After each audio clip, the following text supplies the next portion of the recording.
Penting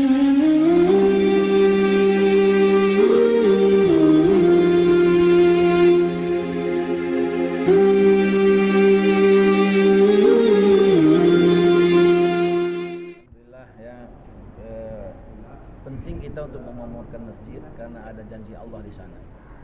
Siapa yang mencintai masjid, Allah akan cinta kepadanya.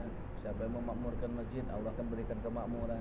Satu kota, satu kabupaten, satu negeri mencintai dan memakmurkan masjid, maka negeri itu, kabupaten itu, kota itu akan dicintai dan dimakmurkan Allah. Inilah tujuan kenapa kemudian kita menggagas kerjasama membangun negeri yang religius bahagia itu. Ukurannya adalah terus bagaimana caranya? Caranya sederhana. Kita nggak usah ngarang, nggak usah cari cara baru. Ikut saja caranya baginda Nabi SAW.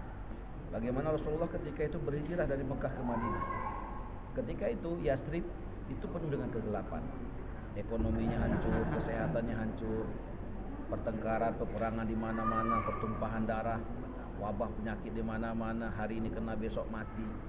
Tetapi ketika Rasulullah berhijrah, yang pertama kali diurusinya adalah masjid. Pertama kali yang dibangun adalah masjid. Padahal masalahnya pertanian, kesehatan, ekonomi, sosial dan sebagainya. Tapi yang diurus pertama, yang dibangun pertama adalah masjid. Masjid yang dibangun sederhana fisiknya, tiangnya batang korma, atapnya pelupa korma, lantainya pasir. Tetapi yang luar biasa adalah amalannya. Apa saja amalan masjid di Nabi itu? Dakwah ilallah, ta'lim wa ta'allum, zikir, ibadat, hikmat. Dakwah ilallah itu adalah bicara kebesaran Allah hari-hari di masjid. Tidak bicara kebesaran yang lain, apalagi sumpah serapah, apalagi caci maki, tidak dibicarakan. Tidak bicara politik praktis. Yang dibicarakan hanya kebesaran Allah. Yang kedua, ta'lim wa ta'allum. Di dalam masjid dihidupkan ta'lim wa ta'allum. Di Masjid Kota Bengkulu sebelum azan, sebelum iqamat itu dihidupkan satu ta'lim, satu dua hadis.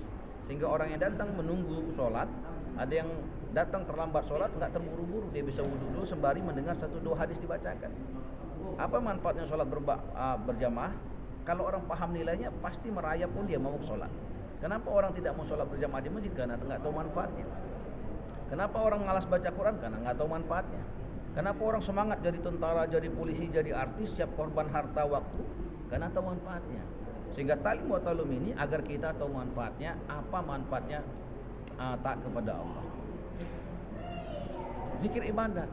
Di dalam masjid juga dihidupkan suasana zikir ibadat, sehingga ketika orang datang ada yang lagi baca Quran, ada yang berzikir di sudut sini, ada lagi sholat, ya sunat, fardu dan sebagainya. Maka masjid hidup, tidak sepi seperti kuburan. Tengah malam orang datang, ada yang tahajud, ada yang isra, ada yang awabin, sehingga 24 jam hidup zikir ibadat.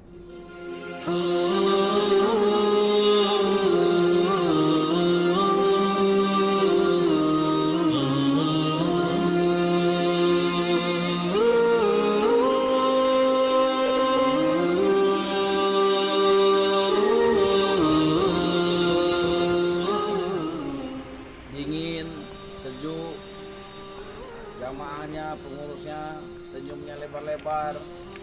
Jadi kalau nggak sempat sholat di sini, nggak sempat buat amalan di sini, sayang betul. Insya Allah ya, depan akan banyak lagi orang datang ke sini. Amin. Dan semakin makmur masjid kita ini, insya Allah negeri kita akan semakin makmur. Amin. Amin. Karena Allah janjikan siapa yang memakmurkan masjid maka Allah akan berikan kemakmuran. Siapa yang mencintai masjid Allah akan cinta. Kalau Allah yang sudah berjanji, nggak mungkin itu nggak jadi kenyataan. Kalau gubernur yang janji, ya, raja yang berjanji, wali kota yang berjanji, belum tentu jadi kenyataan. Kalau Allah nggak ridho, nggak bisa. Tapi kalau Allah yang berjanji, ya pasti akan terjadi. Amin. Maka solusi bagi kita keluar dari semua masalah-masalah di dunia dan di akhirat, cintai masjid, makmurkan masjid.